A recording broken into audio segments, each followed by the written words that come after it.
Hello. Welcome back to the Unnamed Sports Show. I'm your host Ryan, joined by Jason and Jerry. How you guys doing? Doing pretty good, doing pretty good. Doing good. I'm doing good, Uh, man.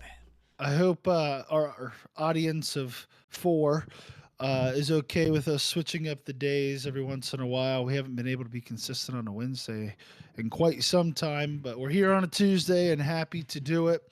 Before we get started, don't forget to like, subscribe, follow us on our social media at Unnamed Sports S. You can find us on TikTok, Instagram, X, and wherever you find your podcast, it'll be uploaded. The audio will be uploaded afterwards and then also available here on YouTube. So we appreciate anyone that's listening now or will be listening in the future. And let's jump right in, fellas. It's time for the most wonderful time of the year. It's March Madness. It starts literally in 2 days. Yes, sir. Got it right here. It's printed out. It's ready to go. You still print your bracket? Hey, I'm old fashioned, baby. You're gonna have to then re-input it. So I don't. It doesn't make no sense. It's to me, just for but- show. It's just for show. Okay. Oh well, don't tell everyone at home that. But right now the one seeds are UConn, North Carolina, Houston, and Purdue. This is a picture of the bracket. I'm sure it's very clear on your screen right now. Yeah. It's the best I can The find. first is it on right now? As in like the first four? Yeah, the on first right four now? has officially started. We have And who's the playing in the first four? Titans, the powerhouses of Wagner and Howard going at it right now. Let's Ready. go. 21. Winner of that game plays who? Do we know? Winner of that game faces UNC. So So it's Battle of 16s. yeah. Who else is on the for there's four, yeah, first four, obviously. I'm stupid. So the first two are tonight. What's the second game tonight? We got Colorado State and Virginia, which a lot of people are surprised that Virginia made it into the tournament this year. And that's for an 11 seed, right? 10 seed.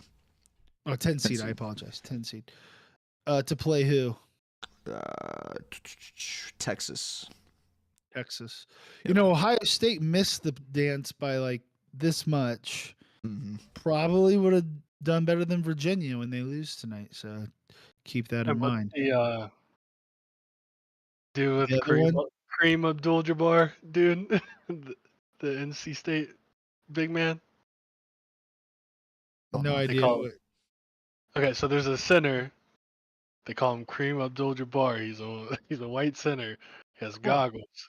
He's a hook master supposedly, and they were, I believe, ranked 29th in the NCAA, and they didn't make the tournament yet either. I see. Unfortunate. Wait, they were ranked 29th and didn't make the tournament? Highest ranked team to not make the tournament. Wait, That's for absurd. what team? One more time? NC State. NC State, I think. I'm not 100% sure. Don't quote me on that, but NC State Wow. won the ACC, I'm pretty sure. not. Okay, then it's not that. And it then. wasn't NC Yeah, NC State. State is an 11 seed.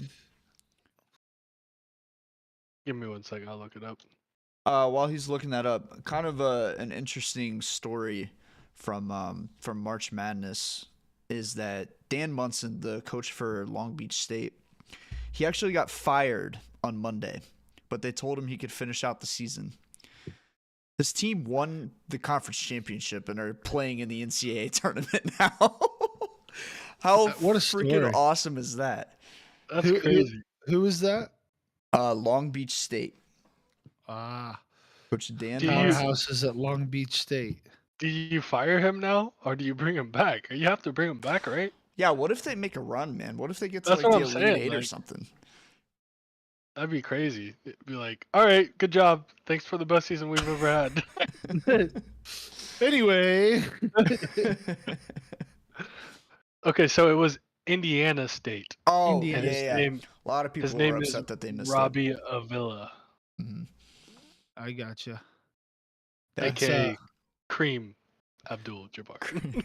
Kareem Abdul-Jabbar. That's funny. You know, in the spirit of March Madness, I went and played in my league basketball game yesterday, and I realized that I'm not nearly as in shape as I used to be. I think about twice up and down the court, and I'm about, all right, I think I'm done. we playing hot So- court after this. Sub, Sub, get me out. So no, but just a funny anecdote. Sometimes you watch the screen, and you're like, I could do, I'd make that shot. No, I would not. But who plays tomorrow? First game tomorrow is, do we Montana know? State and Grambling, another battle of 16 seeds. Oh yeah, and the winner plays Houston? Purdue. Purdue. And Another then upset? Another upset? No, I have Purdue winning it all actually this year. Unless you have three centers that are way. above 6 foot. Yeah. Good luck. Good luck. And then the last one. My who's Boise that? State Broncos Oh yeah, I knew that actually. and Colorado go at each other. Interesting, both Colorado teams in the first four this year. And then who do they play? Who's the winner of that play? They play Florida. Florida just had one Florida of their, has a massive injury yeah, to their center, who's probably their best player. gross injury. Oh, I didn't see it. It was pretty nasty. It was a Kevin Ware style where the bone went through the skin. Yeah. So Not he's not gonna make it back for the. I say if they make a deep run, maybe. Dang. Might pull Aaron Rodgers and tease a comeback. Yeah, they're gonna speed bridge his leg back together. I don't know. Yeah. Anyway, we have started our ESPN Tournament Challenge group. So if you guys want to join us, guys, tell them how can they get to that. It'll probably be linked in the YouTube channel description here. Maybe in the chat coming up. Yeah, I don't know. I'm just it kind of making stuff up at the moment. If you It's follow us on Twitter and Instagram. It's on Twitter and Instagram. If you follow us on Twitter and Instagram, you can join us there and compete with us. I've already filled out my bracket, which, tells you how much time and effort I put into it with 4 teams not even decided yet. But basically, I'm not projecting any upsets for those ones. But yeah, you can join us. We'll keep track, and the winner will get shouted out on our channel. So, any of the 10 people listening, don't forget to jump into our challenge group. Yep, I just posted the link to the group in the chat. So just join there. If you don't have an ESPN.com account, you have to make one. But it's pretty easy to do. It's all free to enter. So go ahead, join, and get a little friendly competition going. Absolutely. And there's a bunch of groups too you can join. Like ESPN has one, and all these like different shows generally come out with these tournament challenge groups. So it's pretty fun to follow along and see, and these other massive ones that have like 10,000 people in them, I'm tied for 50th place. It's crazy. So it's pretty cool. It's pretty fun. And of course, Thursday, Friday's the most fun because it's like 4 games going on at the same time all day long. It's a ton of fun. So, yeah, I'm excited. And GG. Okay. GG. I'm gonna win. Okay. Yeah, I'm gonna win. You're gonna get busted on the first game, dog. Dude. I'm gonna predict the bust. All right. Like I said, I've already done deep and intimate research and have already chosen my picks. And I'm telling you, the Big Ten's going to look real good this year. Let's just say that. They look, their top teams are actually all pretty dang good. Wisconsin Illinois, caught fire. Purdue, Wisconsin. Yeah. Yeah. I have Ohio State going all the way. Yeah, me too. Me too. We're talking about the NIT bracket, right? Yeah, exactly. Speaking of which, I filled out a women's bracket too, simply so I could put Iowa winning the championship. So don't forget to do that as well if you're a Caitlin Clark. Oh, wait, South Carolina's going to beat them? No way. LSU, baby. LSU is not. LSU all the way. LSU's a 3 seed. Get out of here. LSU is Ohio State's going to make it further than LSU. Ohio State 2 seed. Although we kind of embarrassed ourselves in the Big Ten tournament. We were the number 1 seed in the Big Ten tournament and lost in the first round in Nebraska by like 30. Yeah, that team's going to beat LSU. It's just a shock that we need. We've beaten Iowa this year, dog. Come on now. Who won the championship last year? LSU barely beat Iowa. Caitlin Clark's a year better. And so is everybody on the So is everyone on the LSU team. It's like LeBron trying to go up against the Golden State super team. All right, like exactly. Yes, we got Steph and Clay on our team. What are you talking about? And one person. Yeah, we got Steph and Clay all wrapped up into Caitlin Clark. Come on, that's the Golden State super team right there. No, South Carolina actually is the team to beat. No, yeah. All their girls are like 6'6". It's literally like you watch them and they're literally a head taller than everybody else on the court. So they just pass it inside and just bucket. Respectfully, South Carolina's center is like, right? Yeah. Okay. Yes. Okay. Yeah. She big. Yeah. In a good way. In a good way. Like she holds down the post. So no, so I can't wait. It's the most exciting time of the year. I wish I knew anything about college basketball. I don't know any of the players. I don't know any of the teams that are good other than, the blue bloods that are always good. UConn, North Carolina, Duke, Kansas is still top 4 seed. So you got kind of this at Purdue, Kentucky's in there. Yeah, Florida's pretty decent. So it's the same teams every year.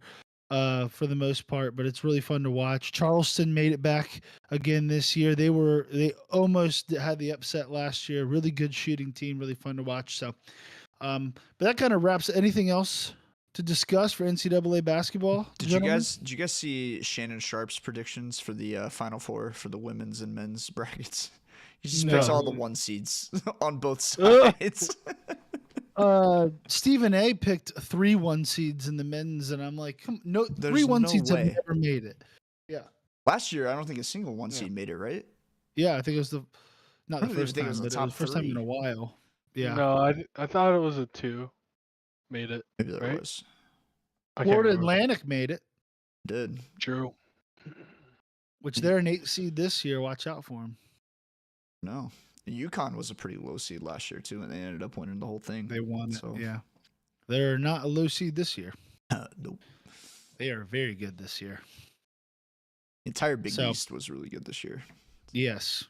Very good. Yes. They left a lot of teams out that they could have put in. 100%. Like outside the Big Ten, probably the best conference. So, no, Ohio State wasn't even over 500 in our own conference, so we shouldn't have made it. But what was our record? When Diebler took over, we made such a massive push, and we looked really good towards the end. But Illinois. Did they hire him full time? Yeah, they're projected to. They're projected to. Okay, they better because he literally turned that whole team right around. Like, I went and saw him when the old coach was still there against Penn State, and we won that game. But we just looked like 5 dudes playing pickup ball at the gym. Like, it was pathetic. So, but anyway, any last thoughts on NCAA basketball? Ready to lock in and watch a lot of basketball this weekend. Yes, a lot of basketball. Get your TVs ready. Start the engines. Well, anyway, let's move back to the sport that we're somewhat knowledgeable about, although still woefully ignorant in many cases, especially mine. To the NFL, some more major cap news. Probably the biggest, Justin Fields traded to the Steelers for a 6th round pick. It's a conditional 6th round pick. And Caleb Williams is now going to be for sure the number 1 pick in the draft to the Chicago Bears, with this trade pretty much sealing the deal. Basically, the Steelers fleeced the Bears on this one because the quarterback market had shrunk so much. Well, what do you guys think about this one? Yeah, no, I mean, I hate it for Justin Fields. It's a smart move by the Bears. If you think Caleb Williams is your guy, get rid of the distraction that could possibly happen because of the amount of people saying they could keep both. I'm like, no, don't do that. Yeah, no way. No, you can't. They got fleeced though. It's still Justin Fields. Like, in my opinion, like a 6th conditional, possibly a 4th if he plays, which he might not play because Russell Wilson's still there. So it's like, you're probably getting a 6 for Justin Fields. Like, what are we doing? And maybe that's just the NFL GMs around them saying, "Screw you," or we don't like Justin Fields or something. But either way, it's just insane to me. What I didn't understand is the move in general. But like, if I'm the Bears, like I basically I make it known that Caleb Williams is going to be the first pick of the draft, and I hold on to Justin Fields simply because there's going to be a quarterback that goes down before the start of this year. Maybe Caleb Williams go down. Maybe it's a Trey Lance situation, and you bring him in to play for a contract year. With Trey Lance and Jimmy Garoppolo not too long ago. So uh, I don't know. I thought giving him up for, like you said, a conditional sixth round, like you said, will likely be a sixth round. I I don't know. I mean, heck, Baker Mayfield coming off of shoulder surgery was a fifth round pick. So Right. I don't know. I like I said, I definitely don't think the 6 was worth it. I feel like you could get more out of the Steelers. I do know what I saw from the trade. I think Ian posted this. Rappaport. Yeah, posted that his agent said we're only wanting to go to the Steelers. So maybe that's some of the reason why. But still, like, you can get more out of the conditional fourth for Justin Fields, in my opinion. Yeah, maybe you're not going to get the first round pick or the second round pick you expected, but a third or fourth for a talent at quarterback. Like, I just don't understand there's no way. why he would only want to go to the Steelers when they just That's got what I was Russell about to say. Wilson. He's That's what I was he's about to say. guaranteed to be a backup now. Like, I think they already said that Russell Wilson is going to be starting and Justin Fields will come off the bench. It doesn't make any sense to me. Yeah. On top of that, let's say, hey, he wants to be a Steeler for, a long time. Really likes Mike Tomlin, whatever. Like, why would you want to go to a much, much, much, much, much, much, much harder division than what you're currently in? Like, I don't understand that at all. With an Like, offense that doesn't have anybody on it. exactly by what I'm the way. saying. Like, you're going to the division with, I would argue, the best all around defense across the board. It's the best division in football. It's hands the best down. division. Yeah, it's the best division in football. Every team went over 500 last year. It's the best division in football and the best defensive division specifically. And that's the division you want to go to after playing in a very defensively weak division, on being realistic, in the NFC North. Like, I don't know if that's where you want to be, man. I don't know. I agree. And why did the Browns? I mean, sorry, I Anybody. apologize, but if we're just getting a sixth round for a guy, why are we taking him? The Jaguars just got Mac Jones for a Jones sixth for round a pick. 6th round. Mac That's Jones. This year's 6th round pick, not even a next year's 6th round pick. This year's 6th round pick. No, it frustrates me especially because it's like I could have had Justin Fields as a backup Dog, instead of Jarrett Mac Jones. Stidham is my starting quarterback right now. We could have got Justin Fields for a 6th round pick. What? And you're upset? Get out of here, dog. Yeah, I mean, I'd rather have Justin Fields backing up Deshaun Watson on a 1-year deal than paying $9 million for famous Jameis Hey. Winston eating W's on the sideline. Look, Don't get me wrong, I love Jameis Winston. I love him. look. He got vision now. He can see clearly. All right. Oh, all right. Dog threw 30 interceptions in one season. Before he had the surgery. Listen, we had Joe Flacco. He threw a ton of interceptions. Why don't we go for someone that actually complements the way Deshaun plays? I don't know. Whatever. Hey, that's neither here nor there. I guess we'll let our division rival take him. Other big news: Keenan Allen signs with the Bears. This kind of goes along with this. So Bears say see you later, Justin Fields. We're going to take this prodigy guy that we have no idea how he's going to be in the NFL, and then also surround him with the most talent that anyone has surrounded a Bears quarterback in quite some time. Jerry, how did you make this Keenan Allen signing with Chicago? Was it a trade or just a straight up signing? It was a trade. Okay. I think they gave up a 6th, maybe a 5th. It was nothing for Keenan Allen, a Pro Bowl wide receiver. He had one of his best seasons last year. The Chargers wanted him to restructure his deal, wanted him to take a little bit less money, and he's like, "No, I had my best season. Get me out of here." So they shipped him off to the Bears, who are upgrading from Darnell Mooney to Keenan Allen, like insane. If Caleb Williams turns out to Fourth round pick. Fourth round pick, okay. Fourth round pick, yeah. Still, I would Keenan Allen get more than just for. It costs more for Keenan Allen than it does for Justin Fields. Is wild. But also, the Browns traded a second and a fifth for Jerry Jeudy too. I would rather have Keenan Allen over Jerry Jeudy for a fourth. Oh, we didn't send a second. It wasn't a second. No, it was a fifth and a sixth, I believe, or a fourth and a sixth. Still, it was. I thought it was a third and a fifth. Maybe a third and a fifth. I don't know. Either way, great trade for the Bears. It seems like they're kind of gearing up to go all in. Maybe not this year, but next year, especially with the amount of cap space that they have. Caleb Williams is going to have a ton of weapons to work with, especially with the signing of DeAndre Swift. Absolutely. He better succeed, or the Bears are going to have to completely overhaul their front office. Mm-hmm. And coaching. Yeah, everyone. Yeah. Oh, it was just a fifth and a sixth. Yeah, that's what. Yeah. It was just a fifth and a sixth. Yeah, I don't know. I was like, I hope we didn't give up a second round pick. Maybe that's what I wanted. Maybe that's what I was hoping we would get. Yeah. I'm like, this guy hasn't got over 1,000 yards receiving in a season yet. I hope we're not giving up a second for him. But you're giving up 19 mil, right? What is it, 341? Oh, that's not that much actually. Oh, 58 max value. So, about 19 mil. I'll take that for a number 2 receiver right now in this market, especially if he can play up to his potential that he could. I mean, if anyone can find him a way to get open, I think Kevin Stefanski can. So I was actually really happy with the trade. I'm sure you guys were happy with the trade just to free up cap space, as well as he wasn't being successful for you guys. Yep. So. Sucks to see a first round pick go that early in his career, but it had to be done. So, that's what it is. Yeah, no, that man's about to be Chad Johnson, by the way. I said that when he came out in the draft. I'm going to stick to it, and hopefully he proves me right. But the man's feet are just as quick. Like, Jerry Jeudy? Yes.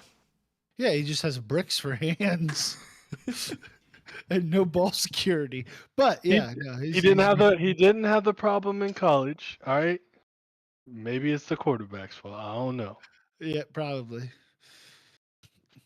And just a dumpster fire organization. Although he's coming to the Browns, so I'm sure we'll make him pretty bad too.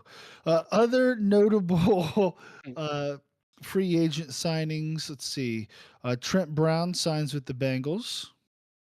It's a pretty big one. What else we got? Literally a big one. They have now 2 6'8" tackles that are both above 350 pounds. Also, last name Brown. Yes. I didn't even think about that. That's true. Very true.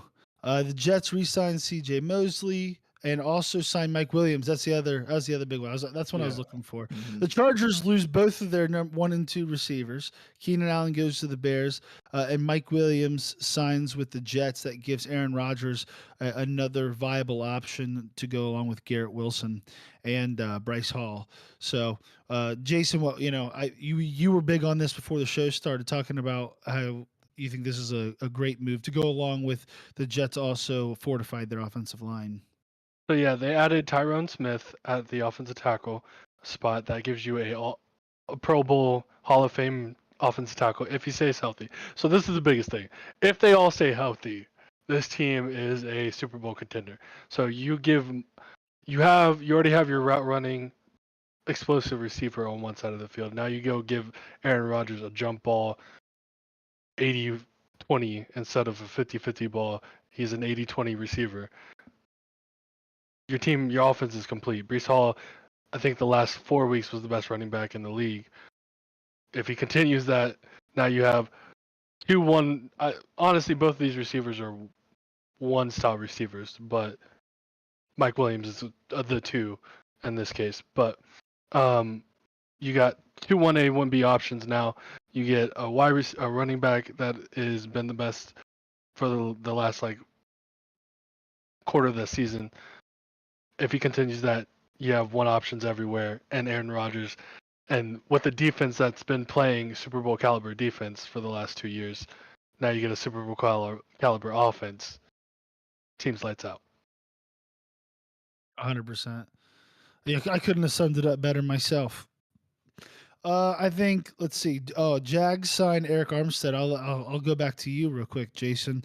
Another big signing, another great addition to go along with Gabe Davis that we talked about last week. Jacksonville Jaguars making moves this offseason. Yes, sir. We're not afraid to be spending that money, and I like it because the salary cap is getting higher. And one of our biggest issues was who's getting pressure outside of the combo of Josh Allen and the Exactly. Georgia linebacker.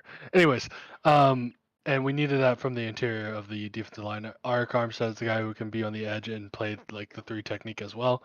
So I think it's going to be a match made in heaven, and I expect Saxonville to be back, baby.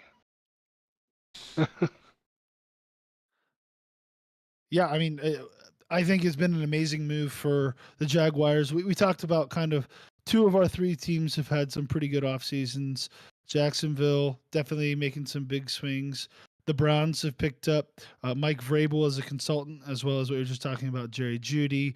We've gotten Devin Bush from the Seahawks, who hasn't really panned out so far in the NFL, but adding severe speed to that linebacker room to go along with JOK. So I think you get a lot of speed to go along with that very, very strong defensive line. That always helps. Plus a great back end with our corners and safeties.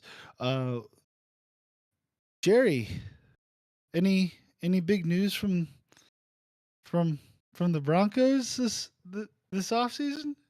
Pass. Lots of big news. Is it good news? Is it good news? Generally not. Saints do sign Chase Young. That was another big one for a 1-year contract. I think was it 10 million? Is that right? Around there. Something like I think that. it was like I think it was 11 actually, but Love it. Oh, way off. And Dan Campbell signs a contract extension, which everyone kind of saw coming. Any other moves that I'm missing here, fellas? Don't believe so. Yeah, no, I think you got everything. I think this is. I mean, we probably say this every year, but to me, this season has been one of the most, or this off season so far has been one of the most exciting off seasons I think in several years. With a lot of big names are moving from places that we didn't think that they would leave. You know, Kirk Cousins in particular, being a top 5 to 10 quarterback in the NFL, going from the Minnesota Vikings to the Atlanta Falcons. Like if you would have told me, I didn't think that was going to happen. I really did think he was going to re-sign with Minnesota. I didn't think there was any chance he'd be leaving. So it's been very exciting. With that in mind, we're going to go and kind of preview who we think the 3 best off seasons this year. The 3 teams with the best off seasons, and then we'll preview the 3 teams with the worst off seasons. Spoiler alert: Jerry is going to be in one of these conversations. His team, and it's not the best. So, starting off, and I'll just name off all 3 teams, and then we'll kind of go through kind of the main moves for each team. So, the 3 teams that we think have had the best offseason thus far are the Bears, the Steelers, and the Falcons. Leading off, the Bears have the number 1 pick. This kind of parlays off of the moves that they made last year with Carolina to get DJ Moore and this year's first-round pick to give up their first-round pick that year. And that has panned out so well that Carolina was so bad that they were able to get the first-round pick this year, which is going to be Caleb Williams. They also have the 9th overall pick. On top of that, signed Keenan Allen, DeAndre Swift, and who am I missing? They re-signed Jalen Johnson, which is huge. Okay. Kevin Byard. Kevin Byard, who came from the Eagles. Jonathan Owens. They've had a pretty darn good offseason. On top of that, the Montez Sweat signing for 4 years, coming off of the trade deadline last year, so he's going to be around for this rebuild that they're doing. And they still have the 9th pick overall. Yeah. After all that, so. Yeah. They can go target Roma Duze and really go crazy. I think they're probably gonna look to get some depth on the offensive line. I'd have to guess, yeah. Yeah. I have a hard time believing you're going to go after another weapon after you already have DJ Moore and Keenan Allen. I mean, those are two number one receivers. Those are two number one receivers. And Cole Counter argument. Kmet played like a top 10 tight end last year. Yeah. Like, he played really well. And Yeah. they just re-signed him. Agreed. Counter argument. Keenan Allen, not the healthiest of careers. Yes, he did come off the best season, but you never know. It only takes one injury, and they don't have dude for the Falcons now. Mooney anymore. So the depth after those two isn't that good, and those two aren't going to be the only receivers playing. So if you have the opportunity to Keenan Allen also is getting older, so you have an opportunity to protect your future with Caleb Williams, might as well. I mean, also that being said, you can do the same thing on offensive line, but they did target. They got a center, I believe, right? And then they're pretty young everywhere else. So yeah, maybe. I mean, you can definitely get better offensive line. And to me, it's the most important position. Position group, sorry, other than quarterback. So, is this a very deep class for offensive linemen or no? I don't think it's. I think it's deep, pretty much everywhere except for safety and linebacker. So, okay. And the top. Sorry, say it's deep, but the top talent at defensive end is not there as it was previously. Normally is, yeah. As it normally is. But there's a lot of mid-round talent there. So safety, there's not that much talent at all, and then linebackers just seem to be falling as time goes on, but we'll see. Yeah, I think you can target pieces in the later rounds, and even like, especially the freaking Browns know that the NFL doesn't scout deep at offensive line well at all. Like, some of the best offensive linemen were not drafted in the first round. You look at Creed Humphrey. You look at the Browns starting 1 and 2 offensive line. Yeah, entire. And what's sad is that even when we do spend our high end, like Jedrick Wills is our worst starting offensive lineman, and he was the 10th pick off or 11th pick off the board. Mm-hmm. Yep. So it's crazy. Yeah, you're right. It's difficult to tell who will pan out and who won't in the NFL. Seems like Darnell Wright's gonna pan out for them though. He played really well last year. He played very well. He played very well. I like Tevin Jenkins there too. Like, I think he's improved. Like, there's the pieces that they have.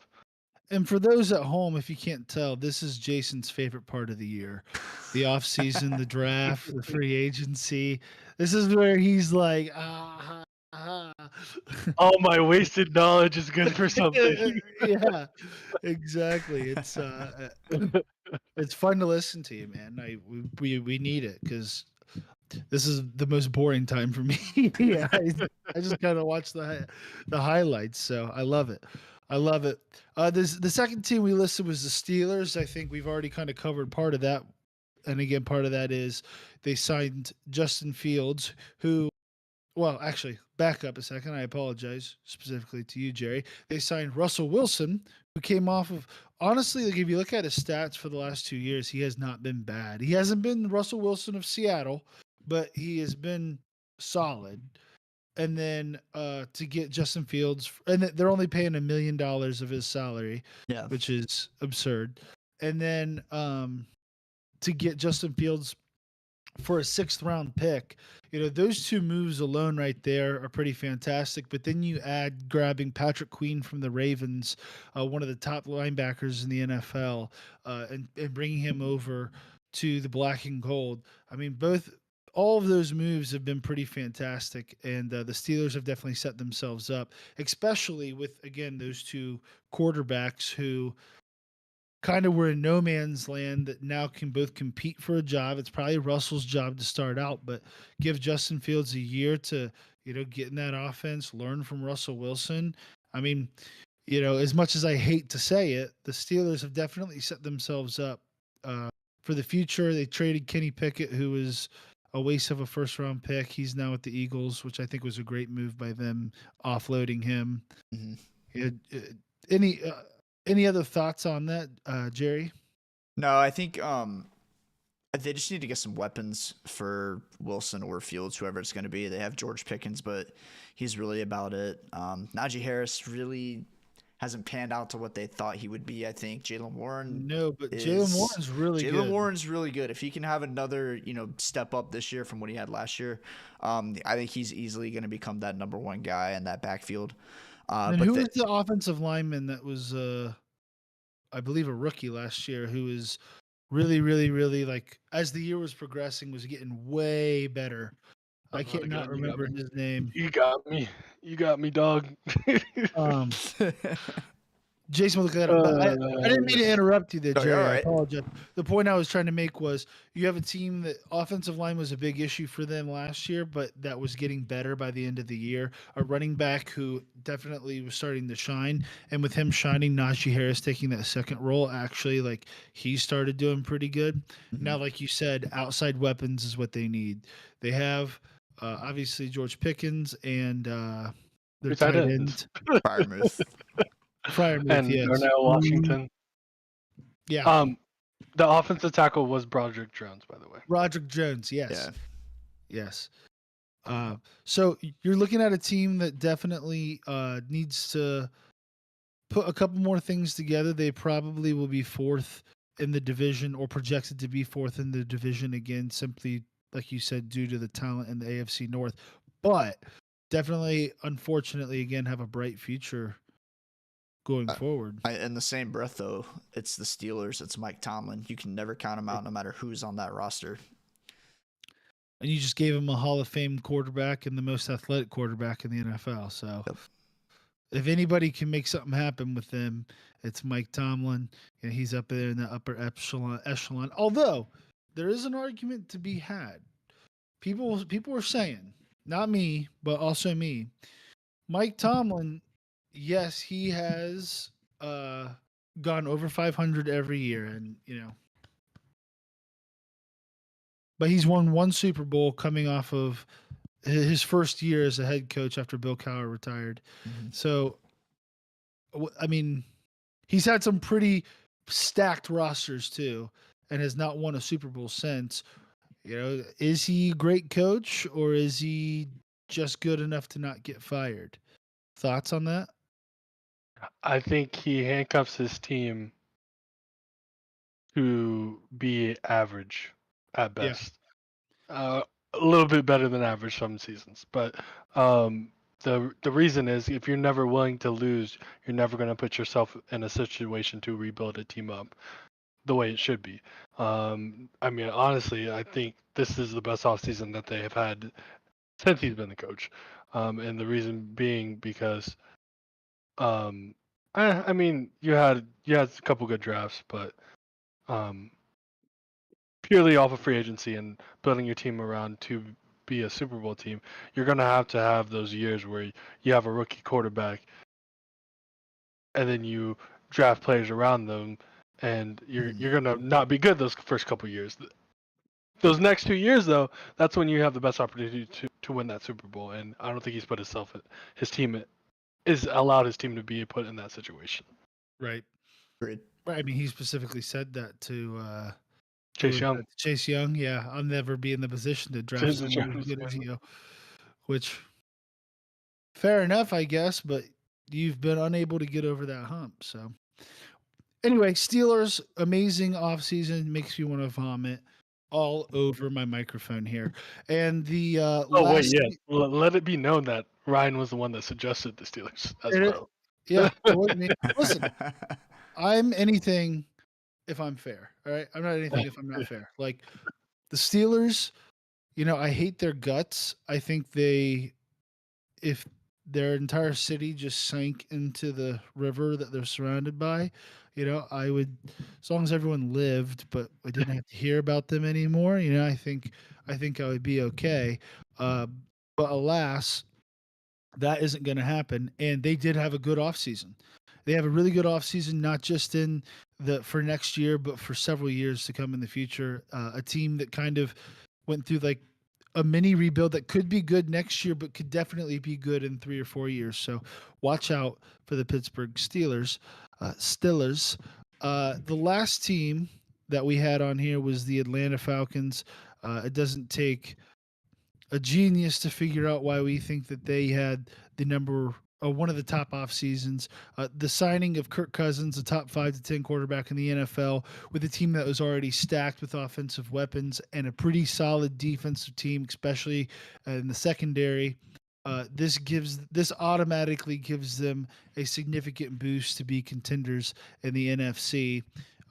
Jason, give us your thoughts on the Falcons offseason this year.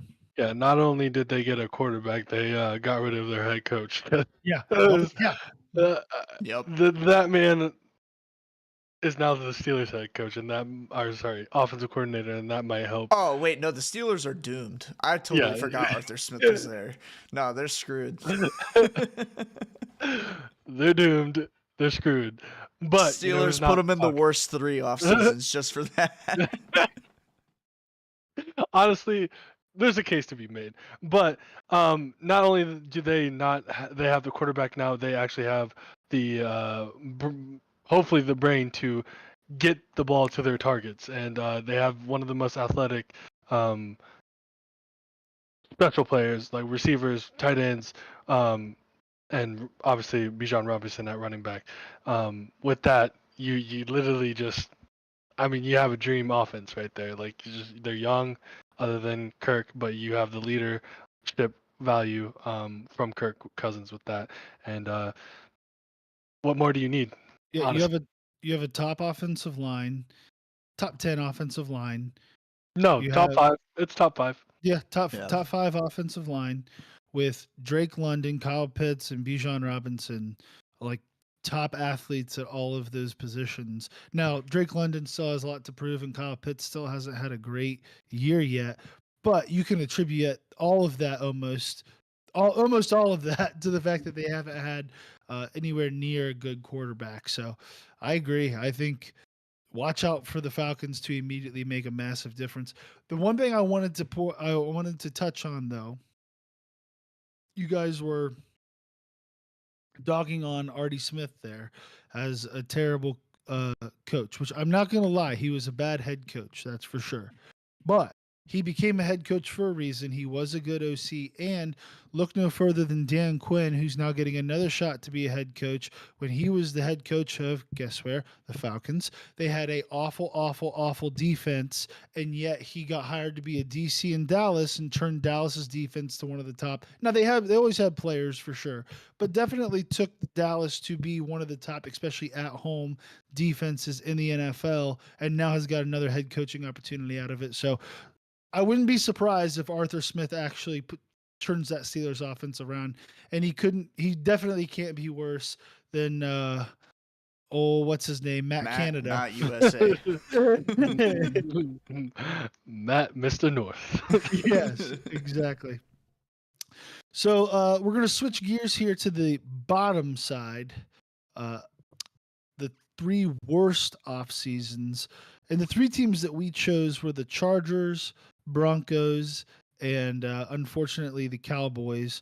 My girlfriend's brother-in-law's a massive Cowboys fan, and he tunes in and listens and hates when we talk smack about the Cowboys, but they didn't do anything. So we'll get to that in a All second. in, comma, you know the rest. Yeah.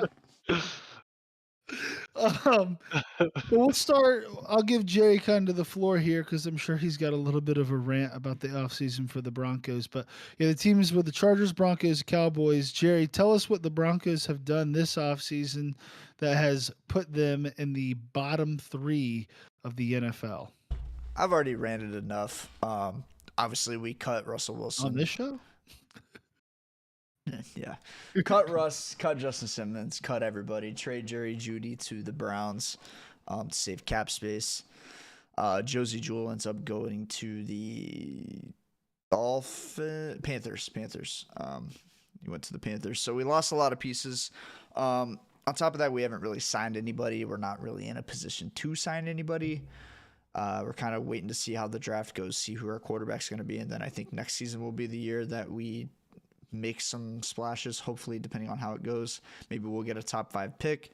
But man, yeah, just unfortunate with the way Russ's contract worked out. We had to cut everybody to save cap space and trade off a bunch of pieces. So that's just, ebbs and flows. That's how it goes. Something Mike Tomlin would never do. We're going to be bottom of the league, and hopefully it works out in the future. And the nice part is you have a head coach who's not going to get fired after this year. So Right. you'll at least have one full rebuild year. You get to this year kind of, push some of your young talent through, or build them up, and hopefully be scrappy in a few games, and then next year have an opportunity to really build up your team. So, and the really, really good thing is the Giants want JJ McCarthy now, so you might not get JJ McCarthy. Dude, I don't know if maybe it's just because we do this every year, and maybe there's always going to be someone doomed to be whatever the name of that. What's that mayonnaise eating guy's name for Titans? Will Levis. Will Levis. Oh. Maybe every year there's going to be a Will Levis. I don't know. But like I've seen so many mock drafts saying that JJ McCarthy is going to get taken fourth. That the Cardinals are going to trade back with somebody for a massive deal to get JJ McCarthy. And I'm like, or fourth or fifth, or or not fifth, that's the Chargers pick, but where the Patriots sixth? Patriots No, are third. Patriots are third. Oh, third. Okay. Yeah. Okay, sorry. They're going to take Drake Mayer, Jaden Daniels, yeah. Whoever's available. But I've seen a lot of projections that the Vikings are going to trade up. Vikings. Yeah. The Vikings are going to trade up into one of those spots to go get JJ McCarthy, and I just don't see it.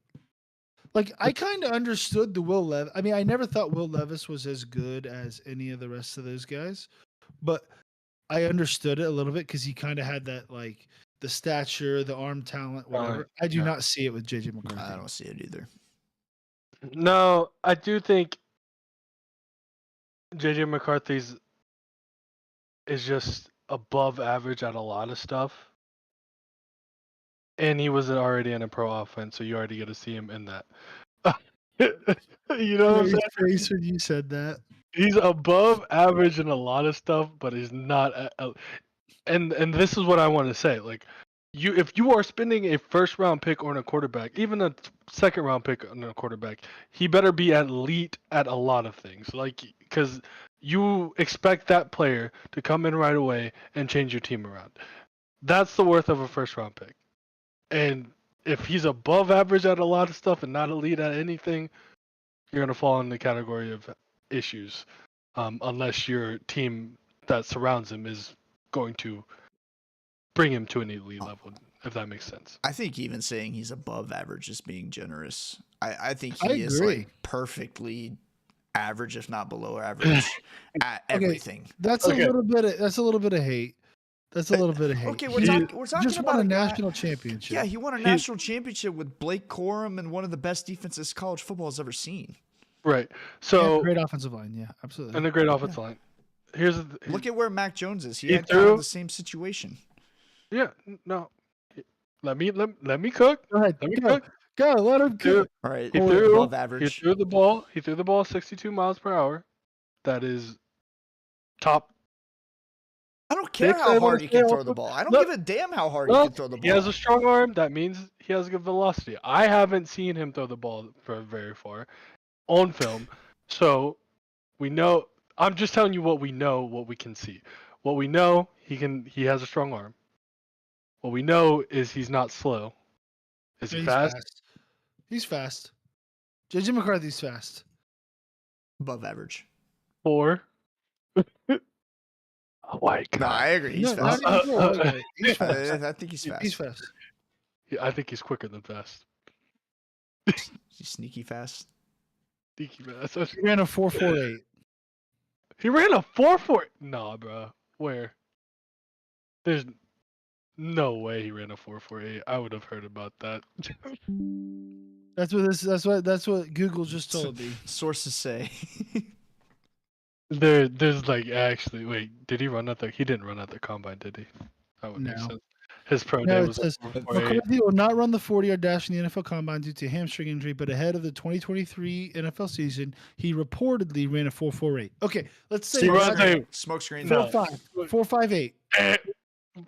Drop it always 0.2 points. Always drop it 0.2 points.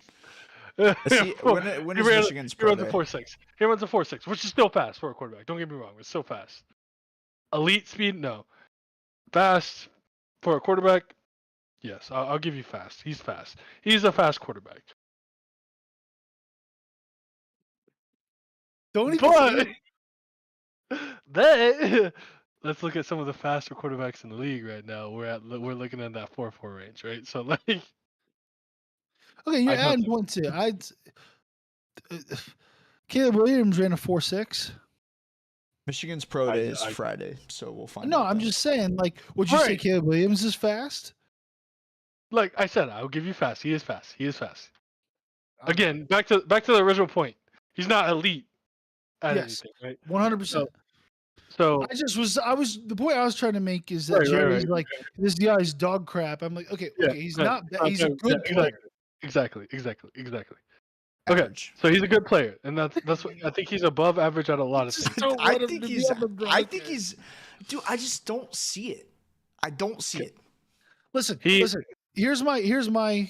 Sorry, go ahead, Jason. You were making a point. Let me finish. Yeah. During the combine, he made some great throws to the right side of the field. It's giving me a lot of Mitchell Trubisky where he can't throw to the left side of the ball, left side of the field. He missed a lot of throws and easy throws, timing throws on the left side of the field. So I think that's going to be another big thing that you get some film on him. And like I try to remember some of the Ohio State, like a lot of the balls were far right side of the field, right? So I'm. The one to Roman Wilson across the middle was to the right side of the field. Yeah. And or short throws to the tight end. Yeah. Or seam routes. So like he's going to need a good team around him. I don't think that's first round worthy. Is he going to be? Could he be a good quarterback in the NFL? Absolutely. With timing and good coaching and great players around him. If he goes to the Vikings, he'll have Justin Jefferson. That helps you a lot. He has T.J. Hawkinson. That helps you a lot. But him himself, I don't think he's a first round talent. What I was gonna say was, I think he is a. I think he is a good quarterback. I think he's got a strong arm. He's very fast. He's obviously a winner. He's only lost one game or two games. One game in college, which is pretty impressive. I mean, really impressive. But you look at a player like the Browns drafted Dorian Thompson-Robinson last year in the 5th round. I don't think J.J. McCarthy is that much better than Dorian Thompson-Robinson. I don't think he is better than Dorian Thompson-Robinson. And that's what I was going to say. Is like, I think maybe he might have a little bit, but he has better downfield arm talent than DTR does. DTR is a plus athlete though, which I don't think JJ is. I think JJ is like a plus athlete. So I think that balances out. I think they're close. I think if DTR is on Michigan's team, he wins a national championship too. So like that's where I view him. I view him as at the best a mid-3rd round to 5th round pick, somewhere in there. Yep. And the whole idea that he might get picked up 4th overall, 5th overall, 6th overall is insane to me. Like, I do not understand the hype around that at all. Yeah, no, I mean, it's like what you were saying earlier. Like, it happens every year. You go back, you look. I mean, literally from the last 2 draft classes, I think there's 2 starters? Yeah. 2, Trevor Lawrence and DJ Stroud. Oh. Sorry, not the last 2. Oh, okay, I'm sorry. The 2 before the last. Okay, I got it. Okay. Sorry. The 2 before the last. There's literally 2 starting quarterbacks, Brock Purdy and Trevor Lawrence. That's it. Like you look at Zach Wilson, has one good throw in his pro day. Oh my God, he's a quarterback. Everybody makes the same throw on the It was pro a day. pretty Like sick throw. Yeah. everybody does it. Like literally everyone does that same throw so they can say the same thing about them. Like literally everyone. Like Justin Fields just traded for a 6th-round pick. You know? right.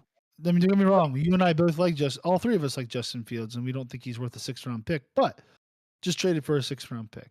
Right. Mac Jones just traded for a 6th-round pick. But remember that was supposed to be like the best quarterback class since Almost yeah. Eli Manning's quarterback class or Yeah, whatever it like- was. And yeah, no, it's not even close. And then you look at the other one, like the Trey in my Lance. opinion, Trey Lance, practice squad basically. right. Like traded for a fourth round pick, right? Yeah, Anyway, which is insane. right now, like, okay, let's go back.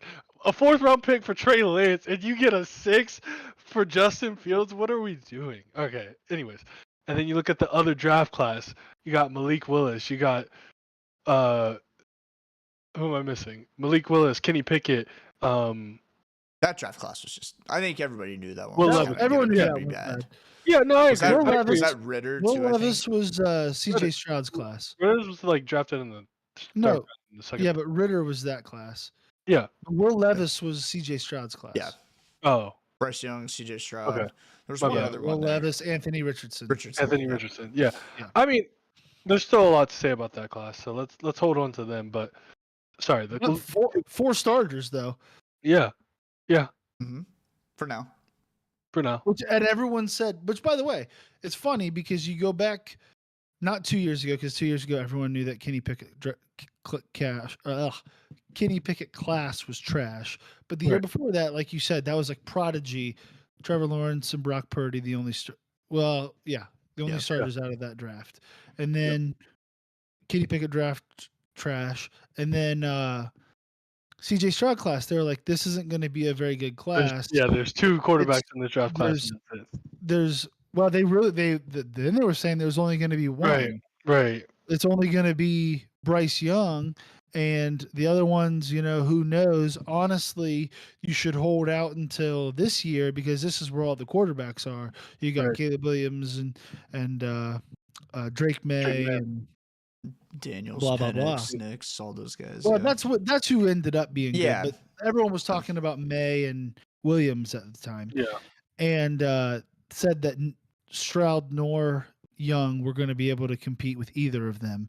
And then Stroud comes out and looks like a 10-year veteran, which is Right. completely absurd. Bryce Young has a pretty bad year. Will Levis looked great. And even Anthony Richardson, when he played, although he got injured quickly, looked really, really good as well. Not amazing with timing passes, but just like a plus athlete, plus Yeah. athlete. So Plus. yeah. Yeah. Like Josh Allen, but faster. Faster. Just you want to talk about pure raw talent that dude has. Yeah. And just pure raw athletic ability. That guy's got it. Yeah, he did like a jump. I saw a jump pass he did in practice, like a fadeaway jump pass that went like 60 yards. It's just like, how do you do that? It's It's absurd. insane. But I can't remember if that was all talking about the Broncos or how we got onto that. But that was a good It was, conversation. I think it was the I liked it. Broncos. I like it. The Chargers and Cowboys, they both had bad off seasons. But I don't really need to go much into that. Chargers literally lost all of their weapons, although they got a good head coach, so we'll see how that goes. And then the Cowboys didn't do anything. They've literally done nothing. Who have they signed? I mean, I'm sure they've signed somebody besides the long snapper, but We're they sure about that. They lost like a ton of guys too. They lost Tony Pollard. They lost one of their offensive linemen. I forget who it was. Like Tyron Smith. Tyron Smith. Yeah. And they haven't replaced them. So let's see. they restructured Zach Martin's contract, extended 5th-year option on Micah Parsons, Okay. re-signed They- Carl Davis. They did do one good thing, and that was sign Eric Kendricks. Yeah. Yeah. Yep. But okay, so they replaced Leighton Vander Esch, who retired, and Right. also let Michael Gallup go. Yep. Mhm. But Yeah. if you're gonna talk the talk, you better be walking the walk. You tell your fans you're going all in, no comma. Like, you better, especially as a team as historic as the Cowboys, and You didn't seeing make a the recent single, like a right. single big splash. Like I can't fathom it. I don't. It's crazy. It's And crazy. what pisses me, or sorry, what makes me mad too, because I don't like I'm not a big Cowboys fan, obviously. Like I think they're completely overhyped every year, but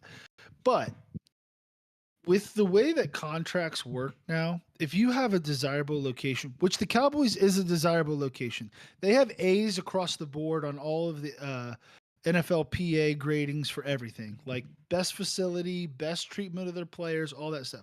If you have a good location, a desirable location, there you can restructure any deal. Yep. Any deal, like if they, as long as they don't do things like what Keenan Allen did or what a couple other players do, they're like, no, I need my money now. If you're like, no, we'll get you your money, we'll get it, we'll convert it to a signing bonus, we'll move some stuff around to get more players in here to win a championship, but you're gonna get your money. Like you can move these salary caps around to make it work for you. So the fact that they didn't do anything of note and just lost a bunch of people is I just don't understand it. And it's I not really like don't. not like it was a lackluster free agent class at all, or there's nobody available. A ton of guys were available to go out and get and make your roster a Super Bowl caliber roster and improve upon what you did last year. And you do absolutely nothing, man.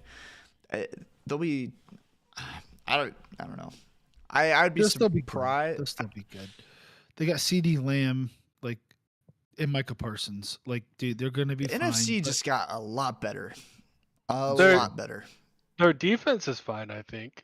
Yeah. I think the biggest issue that they're going to run into is their offense. I mean, you literally don't have your Pro Bowl. Like, how do you not go resign that guy? How do you not want that guy to retire a Cowboy? It's crazy. Who's Yeah. this? Tyrone Smith. Oh, sorry. I thought you were talking about Van Der Esch because you said retire. No. I was like, no, he's retired. He did retire. Yeah. I got you. Yeah. No. Van Der Esch, I mean, he had a good season, but he's been injury prone ever since, and that's why he's probably retiring early. They also let Stephon Gilmore go. They also let stuff. I mean, I kind of understand that. That guy is, you're like playing with fire if he's going to have another good season, right? He's up there in age. I think he's 32. I'm going to say now. But you get back Trevon Diggs. I think the whole reason you got Stephon Gilmore was because. Oh no! He got No, they were supposed to be like double 1 and 2. lockdown. Yeah, you're right. Yeah. And then what's his name popped off? Oh, the guy that got all the pick sixes. Yeah. Which I guess that makes sense. I mean, like, yeah, because they're both outside corners, so you're not gonna try to have one in the. I mean, actually, from what I've seen, Stephon Gilmore did play a lot of nickel for New England. He was matched and he was up. very good. Yeah, he was matched up with Evan Ingram a lot when we played them. So I don't know. Maybe you could have tried to bring him back and have him play nickel. But one thing that they did do that I don't remember really hearing much about, and is I think kind of a big deal. They lost Dan Quinn, which obviously like he was a very good coordinator, but they hired Mike Zimmer, so another former head coach, defensive mind, very good. I mean, those Vikings defenses were good, you know. So you get another former head coach that took kind of a year, and then now DC to come in. So I will say that is I think a good pickup. But like, you have the best coaches if you don't have a good culture to keep players. Like, kudos to them because I'm pretty sure the Jags tried to interview him and he was like, nah. Pain. So. Pain. He's like, nah, I'm not doing retirement. Yikes. Well, that's kind of been most of the offseason moves. There's still a lot of offseason moves to happen. We still got the NFL draft coming up. We still have plenty of trades and signings that will occur. Probably nothing that's going to be super blockbuster, but you never know. Especially on draft day, there's bound to be some big moves that day. Going into our next segment, or what's the word I'm looking for? Continuing on what we started last week. We're going to do kind of what our picks moving forward for 4 different teams in a certain division. You know who we would pick, who we would cut or trade for, and who we would sign. And so we're now switching to the other division for the Super Bowl, which was the NFC West, and together we did the San Francisco 49ers. So I'll let Jason, you lead us off here. Who we picking in the first round as co-GMs for the San Francisco 49ers?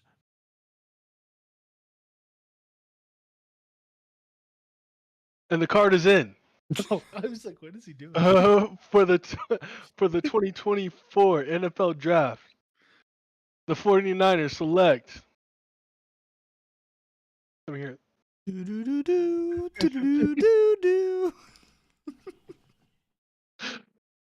Adonai Mitchell, wide receiver for Texas. Adonai Mitchell, he is a 6'2" receiver, 200 plus pounds, and he Can ran we get Roger Goodell's chair in here, please?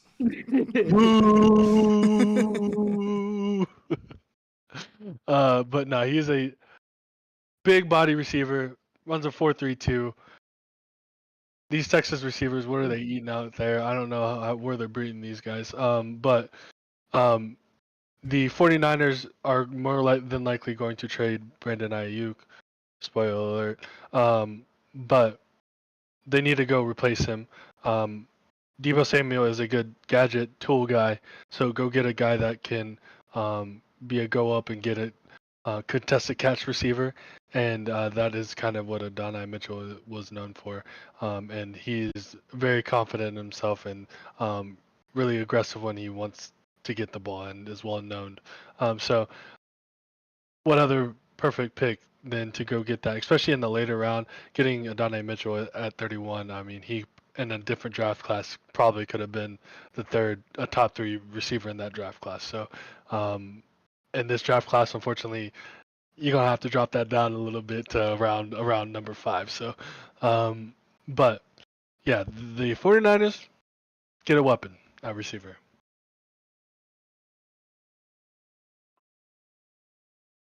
Jerry, who are we cutting and trading? Or trading, rather. Yeah, if we're picking up Adonai Mitchell, that means we're not gonna sign Brandon Ayuk to an extension, what he wants. So we're gonna trade him off. Jason and I and Ryan were talking earlier before the show started about who we would trade him to. We were thinking either the Jags or the Steelers. Obviously, the Steelers are gonna need a weapon for Russell Wilson, and I mean we're thinking probably a 4th for Brandon Ayuk, maybe even a 5th. To get him. So I think if they're gonna shell out a 6th for, yeah, they're good. Higher, up the number. You think he's worth more than that? I think he's worth a 3rd. He's a. I think it's a 2nd at least. No, a 2nd at least. Okay, where do you put Brandon Ayuk in the top 15 of receivers? 15. And you don't think he's more worth than Keenan Allen at his age? I think he's worth exactly what Keenan Allen is. I think he's worth a little bit more than Keenan Allen, but Keenan Allen was a 4th round pick. So okay. I would go 3rd round. I wouldn't go all the way up to 2nd round. 2nd round is ridiculous. But how old is he? Like 23? 24, or probably more than that, 25? Probably 25, but I mean, we trade 26. a 2nd round. We traded a 2nd round for Calvin Ridley, no? Maybe, but yeah, see how that panned out. We traded a 5th for Amari Cooper, who's had back-to-back 1,000-yard seasons since then. Right, but again, age. That's I understand that. The issue is. I understand that, but Calvin Ridley was not worth the 2nd round pick that you guys traded. So that's going to be in people's minds. And but I'm not saying he's a 5th. I'm not saying that. But I'm saying he's a 3rd. He's one of the best route runners in the NFL. Absolutely, he's got great hands. He's a great downfield blocker. But I wouldn't give up a 2nd round pick for him personally. Okay, what would you give up for Justin Jefferson? Let me put this. Let's put this in perspective. Oh, first round pick, Okay. Brandon Ayuk's obviously not Justin Jefferson. or even close to Justin Jefferson. Again, are we putting Brandon Ayuk in the top 15 receivers? Okay, Justin Jefferson is 22 years old. Do you think you can actually get 24 years Justin old. Jefferson for just one first round pick? No. That's all I'd be willing to trade. Okay. Let's say you're a needy team, right, for a receiver. You're not going to convince me that Brandon Ayuk's worth a second round pick. I'm sorry. But let's actually then not what you would trade. What is the market value for Justin Jefferson? More than a first round pick, correct? Probably a first and a third. Okay. Brandon Ayuk is worth a second. I promise you that. Dude had over 1,400 yards last year. Consistently can do that, especially if he's the number one receiver which He is the number one. technically he is the number one receiver, right? But you still have Deebo Samuel, and Deebo Samuel takes targets not only in the air but away from you through the ground as well. So See, I would use your argument against you. Yeah, he had 1,400 yards because he's been singled up every single time there's literally an infinite number of weapons on the 49ers. So nobody can double team him or shade over top like you're going to get if you're the number one target somewhere else. How do you beat double coverage? And what did you say he was earlier? One of the best route runners. He kills any of that. It doesn't matter. You just got to scheme him. Like that's it. Like in my opinion, I wouldn't just give in my up a second for him either. you're giving a second. You're definitely giving a second. All right. Well, anyway, not with the way this draft class is looking. Also, like I would rather have Brandon Ayuk than every receiver but 3 in this draft class. Yes, as they stand right now, but in 3-4 years, I don't know. Anyway, Jason's getting mad at us. All right, so we're trading Brandon Ayuk. We're trading him for whatever we can get. Jason thinks a second, I think a third, but really it's all about the same. Whatever we can get him for. And then the last move that we'll make together is to sign former Broncos safety Justin Simmons. That is, I mean, he's had kind of, I mean, you'll be able to talk on him more, but from what I've seen, at least in PFF grades and statistics, he's kind of gone down the last couple of years. He hasn't been quite as productive, but he's still a great addition to add to the back end of any defense, and he's one of the top free agents still available, probably the top free agent still available right now. So yeah, I mean, he's been a Pro Bowler for the last 3 years. Was he a Pro Bowler this last year? Mm-hmm. Oh, I didn't think he was. I didn't think he was. Well, I apologize for that then, because he had a 62 PFF grade, which is not very good. Yeah, but PFF isn't always right. That's true. And the Pro Bowl selection process isn't always right. It's definitely not always. So those are the 3 picks we decided on together. Jerry, why don't you tell us what the Rams are going to be doing if you're the GM? I am the GM of the Los Angeles Rams, and in the 2024 NFL Draft, I'm going to select T'Vondre Sweat, defensive lineman from Texas. Obviously, they got a hole to fill with the retirement of legend Hall of Famer Aaron Donald. And a lot of mock drafts are saying that T'Vondre Sweat is going to be available there. He's a 5-year veteran at Texas. He weighs 366 pounds, so he is massive. You need a hole to fill. He's got enough flub on the belly to do it. All right. The dude can move. He ran like a 5'2". Yeah, I know. He's 366 was a 5'2". He moves. Yeah. Dude. He's scary. Yeah. So we're taking T'Vondre Sweat to take over Aaron Donald's position instead of going out and getting a free agent. With the signing of Jimmy G, we're going to be cutting Stetson Bennett. The Rams don't have a lot of spots to cut, so that was a cop out. It was a cop out. You're not cutting Stetson Bennett. You don't have a quarterback that's young on your team. I don't know. I mean, Stetson Bennett. Stetson Bennett's not going to pan out to anything. No, Matt. I'm not saying Matt Stafford's young, by the way. Not saying. I know you said we don't have a quarterback that's young, but we got Matt Stafford, Jimmy G to back him up. We'll draft a quarterback in a few years, I guess. Also, by the way, this is the first round pick for the Rams since 2016. This is crazy. They have traded all of their other picks. One to pick Jared Goff, and then to trade Jared Goff with the first round pick to get Matt Stafford, among other things. Worked out for them. They won a Super Bowl, but it'll be interesting to see what they do with their first round pick in about 8 years here. And so with that, we will be signing Connor Williams at center. I'm not gonna lie. I originally had David Bakhtiari on here because I thought he was a center. I'll say it. I'll say it myself. I'll say it myself. We tried to avoid it. I will say it myself. My bad. That's funny. We're changing it to Connor Williams. We need some help on the interior offensive line. What? I'm glad you were able to admit it, but why did you admit it, bro? I'm clipping that, right, and putting that on our Twitter. At David McCary. That's cool, dog. Just kidding. But we're gonna sign Connor Williams. We can get him for a decent price. The Rams have a decent amount of cap space available, so they can still make some moves. And obviously they got all the weapons, so beef up the offensive line, and we'll be set to go for next year. I like it. I like it a lot. Moving on to the next team. Last week I accidentally skipped Jason because went over in our outline. This week I promise I won't skip Jason. We gave him his former bandwagon team. Now just probably doesn't even care about him at all because they're not winning championships. But the Seattle Seahawks, Jason, what are they doing this offseason? Screw you. I would rather be skipped over than get that intro. All right. The Seahawks have the number 16 pick. They cut both of their safeties.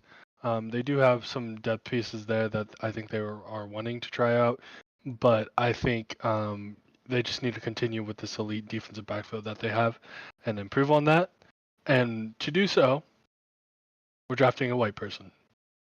No way. Yes way. Cooper DeJean. And not only is Cooper DeJean a good corner, he's projected to be a really, really good safety. And the reason is Cooper DeJean is really good in zone coverages and playing off ball. He's also really fast. He could play man coverage. It's just what he's better at. What he's projected to be more elite at in the NFL is more deeper zones. And the reason is because his instincts are out of this world. If you see him really play, he jumps onto the ball very well. The issue is in the NFL, when you go against more elite talent, when you are that instinctful, your mistakes will become bigger issues than in college. So get rid of that, put him at safety, so you can see the whole field in front of him, and then make the move, and he'll be able to do so. Will be one of the most rangiest safeties we've seen in a while, honestly, if he gets moved to safety. So Cooper DeJean. Before we move on, real quick question. Sorry to interrupt you. Is Jamal Adams still a free agent, or did he land somewhere? He's still a free agent. Interesting. Okay, sorry. Go ahead. Yeah, Jamal Adams is a glorified linebacker. I'm sorry. Yeah, no, he 100% is. I would love him to come off the edge for the Browns.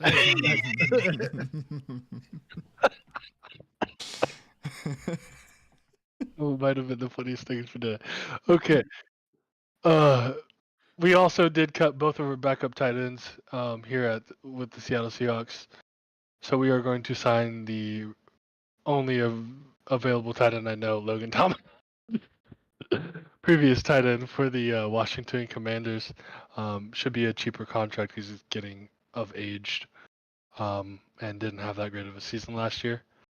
Pair that with Noah Fant signing, you have one of the two more athletic tight ends in the league. And then we also need another defensive tackle. And to do so, we are going to make the Broncos have even a worse offseason.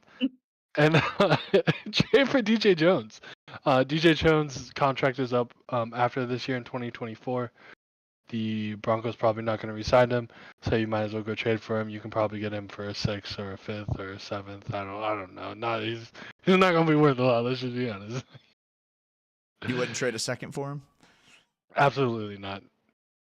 The man had 2 sacks last year, not 1,400 yards receiving.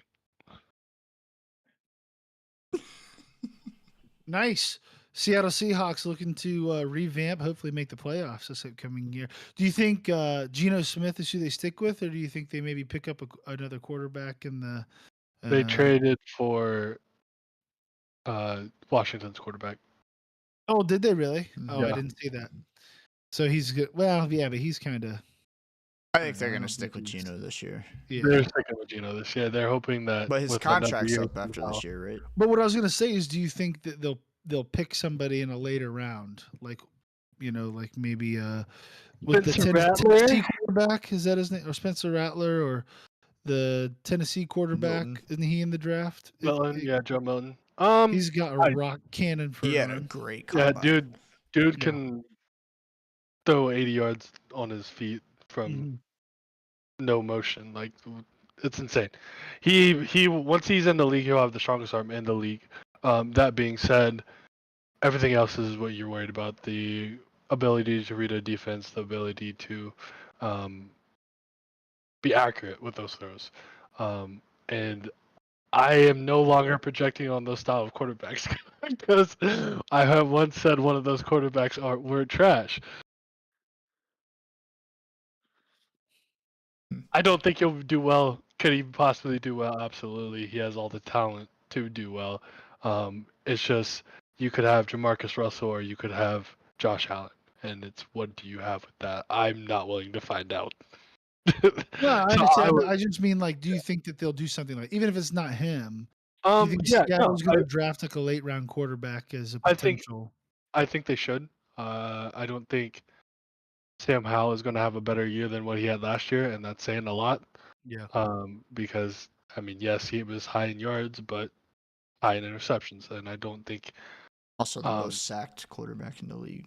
Also, the most sacked quarterback in the league. It's not like the Seahawks offensive line is something to write home about, though. So, I think they do go get Spencer Rattler. They could what go round is he projected to go in? 3rd, I believe. 3rd or 4th. Gosh, he used to be one. Remember when he was the prodigy quarterback at Oklahoma? QB1. That man is actually. Hopefully he matured, because watching him in QB1, I was like, I'd never touch that quarterback. But that was 5 years ago, maybe 6 years ago. I don't know the way COVID hit, but yeah, I think that was 5 years ago. But yeah, no, I think Spencer Rattler, if matured as a human, could be one of the better quarterbacks in the draft class. But we'll see. I like it. Well, that wraps up the Seahawks. We'll finish up the show here with my portion. I have the Arizona Cardinals, a team that was plagued by their starting quarterback being injured, and their, who many would say, all-star quarterback was injured for most of last season. And when he did come back, that's when you saw them finally start to have a little bit of success. But they definitely need to revamp across the board. They have both the 4th and the 27th pick in this upcoming first round of the draft. So I have them taking the probably overall best or second best player available in the draft. I would say best. I would agree. I would say best overall player, just out of pure talent, Marvin Harrison Jr. And then with that second pick, taking Texas's other interior defensive lineman, Byron Murphy, a very, very, very good, talented interior defensive lineman. He had 5 sacks this year, 30 tackles, as well as he's just a physical freak. He's 6'1", 300 pounds. Did 30 reps, I think, on the bench press, runs a sub 540, I think a 4.8, 40-yard dash Where at do they 300 make these pounds. people? Yeah, I know, it's insane. A 4.8 40, 30 reps on the bench press, a 9.5 foot broad jump. Like, I mean, the guy's just a physical freak. A 30-some inch vertical jump. Honestly, this defensive tackle class is just not Yeah. being talked Yeah. about enough. It's Yeah. insane. It is. So that will definitely help them strengthen up on the inside of their defensive line, and then to add more additional help, because that was their biggest. That was where they were absolutely the weakest this last year. To add some more additional help, getting Hassan Reddick from the Eagles for a 3rd and 4th round pick. Hassan Reddick's 29 years old, so he's probably at that kind of begin of the decline, but he's had 4 straight seasons of double-digit sacks, and the Eagles are unwilling to pay him the extension money that he wants right now. So I could see a trade, and if I were the Cardinals, I would hop on that right now to help fortify that defensive line. And again, besides Marvin Harrison Jr., everything else has been on the defensive side, because again, that's where the Cardinals have been absolutely atrocious. To go along with Buda Baker on the back end, they signed Stephon Gilmore. Gilmore's not necessarily what he used to be at cornerback. He's in his 30s, but he's still a great player. You know, they called him Gilly Lock for a reason. And I think that definitely helps fortify them as a whole, makes them much more of a contender. I don't think, obviously, the 49ers are still going to be favored in the NFC West, but it definitely helps strengthen their roster and helps them compete within their division. I like it. Yeah, that's actually shaping up to be a pretty strong division this year, I think. Yeah. No, I think so too. I think, Seattle's always decent. I think the Rams showed at the end of the season that they could be really, really good. And then if Arizona has Kyler Murray back and can get someone like Marvin Harrison Jr., I mean, which would be kind of cool. Yeah, forget about it. It'd be kind of cool too. Arizona would be taking OSU players back-to-back first top 10 picks. So kind of cool with ticking up. What was his name? Paris Campbell. Paris Johnson. Campbell. Or Johnson. Johnson, sorry. Paris Johnson. Why was I thinking Paris Campbell? Who's that? Is he that the former defensive lineman for the Ravens, and then he played with someone else for a little while? Was that his name? Wide receiver. You're thinking of Calais Campbell. Calais Campbell. See, Campbell and Paris and Johnson and Calais. He played for the Cardinals. He played for the Cardinals, and then he played. And he played for the Ravens. No, the Jags and the Ravens. Oh yeah, that's right, because he was part of that Jacksonville. Yeah, he was part of Jacksonville. He was a beast, that's right. in Jacksonville, man. He was a beast. He was a beast for the Ravens when he was there in his 30s. I mean, It's crazy. Absolutely crazy. But that wraps up that section. We've definitely gone on. We got to 8:30 this time. We've tried to get out by 8, but sometimes that doesn't work out. Any final thoughts here, fellas? JJ McCarthy sucks. That's it. I love the NFL draft, and can't wait to keep talking about more. Well, thanks for joining us here today. Don't forget to join our group for the March Madness bracket. The tournament officially starts on Thursday. You have the first 4 today and tomorrow. So in that time frame, fill out your brackets, join us. It'll be a good time. We'll be revealing where everyone's at each week until we have a winner at the very end. And then don't forget to like, subscribe, leave us a comment, follow us on our social media at Unnamed Sports S. We're on Twitter, Instagram, and TikTok. I'm sorry, X, not Twitter. I keep doing that. I don't know. I don't think I'll ever not call it Twitter though. It'll just always be. It'll always be. I'm the same way. Yeah. Do we have a Truth Social account? No. All right. No. Just joking. Anyway, that wraps it up here for us. We'll see you guys next week. I think we'll be on Wednesday next week. Is that right, fellas? We good for Wednesday next week? Yep, I'm good for Wednesday. I am. Yeah. Go Cavs. Right. I'll be at the game tomorrow, so go Cavs. Heck yeah, Except go Donovan Cavs. Mitchell Who we playing? is out. We're playing the Heat. Dude, he broke his Should be- nose and tweaked his knee. I Right. saw he broke his nose. I did not know he tweaked his knee too. Jeez. Yeah. I'm pretty sure Yeah, so- Tristan Thompson broke his nose. By the way, it was like on a Yeah. forearm. Yes. Yeah. Elbowed him right in the face, or forearmed him right in the face, broke his nose sideways. Absolutely unbelievable. But we just beat the Pacers last night, right? Was it last night? Yep. Beat the Which- Pacers last night. By the way, Tyrese Halliburton has fallen off a cliff lately. Yeah. Yeah. Not That's been their great. all- Three-point All-star shooting has been atrocious. Not been great, but we just signed, was it Malik Morris? Is that right? I want to say, or maybe not Malik Morris. One of the know. twins? Or are you talking about? Yeah. Is it Markieff Morris? Or is it Marcus Morris. Marcus Sorry, Morris. sorry. Marcus Morris, who dropped, I think, 20 in his He debut, or can ball. 14. He dropped 14. What? Yeah, he dropped 14 and went like 4 for 5 from 3 in his debut game with the Cavs, and we signed him like 3 days ago. Yeah. So definitely will be a massive contributor going forward.